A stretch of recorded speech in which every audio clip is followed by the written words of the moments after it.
বিশেষ করে 1 ঘন্টা। যেদিকে পাশ ফিরে শোবে সেদিকের গলা ঘামবে, জামা কাপড় ঘামবে। এবং কি হয় সেই সময় বাবা মারা ক্লান্ত থাকেন, এসিটা হয়তো 22 করে রেখে দিলেন বা ফ্যানটা হাই স্পিডে চালিয়ে রাখলেন, সে সময়টা সে কমফোর্ট পেলো, কিন্তু দেখা গেল মাঝরাত্রির থেকে টেম্পারেচার কমলো, শীত করলো, কিন্তু তখন আর ঘুম ভাঙলো না যে ফ্যানটা বা এসিটা অফ করব। ফলে কি হলো, ঠান্ডাটা লেগে গেল। ভিজে জিনিস গায়ে লেগে থাকলে ঠান্ডা লাগবে। আমি যেমন বারবার যখন পেশেন্টদের বলি যে স্কুল ড্রেস তার থেকে একটু বড় সাইজের পরান, ঢিলা স্কুল ড্রেস, আর ভেতরে কিন্তু স্যান্ডো গেঞ্জি পরাবেন না, কারণ স্যান্ডো গেঞ্জিটা স্কুলের তো অ্যাক্টিভিটি হয় প্রচুর। এই বাচ্চাদের সর্দিকাশি বাচ্চাদের ঘাম হয় খুব, এবং এদের মাথা ঘামে, গা ঘামে। এই ভিজে গেঞ্জিটা গায়ে লেগে থাকলে কিন্তু সে ব্রেকার ভুগবে, বারে বারে ভুগবে।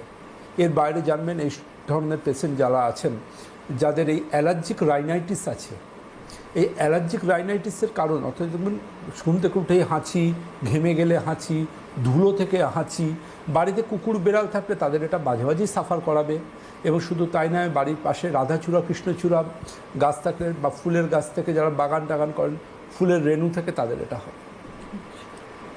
সুতরাং যেন বাগান গার্ডেনিং করা সবসময় ভালো, কিন্তু গার্ডেনিং যদি আপনি সতর্কতার সাথে না করেন, দুটো জিনিস পাবেন।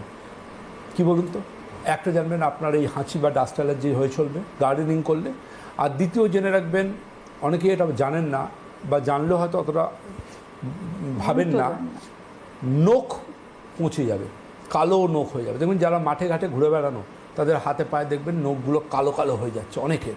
যারা বাগানের কাজ করেন, যারা মালিটালির কাজ করেন, সেই সময় ভাইদের দেখবেন নখ টোকগুলো কালো কালো হয়ে পচে যাচ্ছে, একটা পা হলো, আরেকটা পা হলো, এমনকি হাতেও চলে আসছে এরকম। এই ধরনের ফাঙ্গাল ইনফেকশান চলে আসে মাটি থেকে। এগুলো হচ্ছে মাটি থেকে আসা অসুখ। এগুলো জানবেন, তার জন্য প্রিকশন মেনটেন করতে হয়। তো এগুলোর জন্য আপনাদেরকে বারবার করে বলবো যে যে কোনো কিছু, যে কোনো হবি করুন, কিন্তু আপনাকে নিজেকে বাঁচিয়ে করতে হবে সেটা, কারণ সব কিছু ভালোর পেছনেও মন্দ থাকতে পারে। যেমন শীতকালে সকালবেলা কুয়াশা, আপনি মর্নিং ওয়াকে বেরোচ্ছেন, আপনি অসুখ ডেকে নিয়ে আসছেন বাড়িতে, কারণ কুয়াশা কি ভাসমান ধূলিকণা, জলীয় বাষ্পের সংমিশ্রণ, আপনি বাইরে বেরিয়ে ভাসমান ধূলিকণাগুলোকে ইনহেল করছেন, তো আলটিমেটলি তো অবশ্যই আপনি সাফার করবেন। যখন দ্য ফগ ডিসপার্স, দেন আপনি বেরোন। কুয়াশা চলে গেল, ঝকঝকে রোদ্দুর, আপনি ঘুরুন না যত ইচ্ছে পার্কে, কে বারণ করছে শীতকালের জন্য। আর গরম, আমি মনে করি হাঁটা যে কোনো সময় ভালো, হাঁটা অলওয়েজ, কিপ ওয়াকিং। তো চলে আসছি যে ওই আলোচনাতে, দেখুন যদি মনে হয় যে ঘুম থেকে উঠতে গেলে হাঁচি হচ্ছে, মনে হচ্ছে ঘেমে গেলে হাঁচি হচ্ছে, আপনাকে কিন্তু দুটো রক্ত পরীক্ষা করতেই হবে। যে রক্ত পরীক্ষাগুলো না করলে আপনার চিকিৎসাই অধরা রয়ে যাবে। আসবো আলোচনা।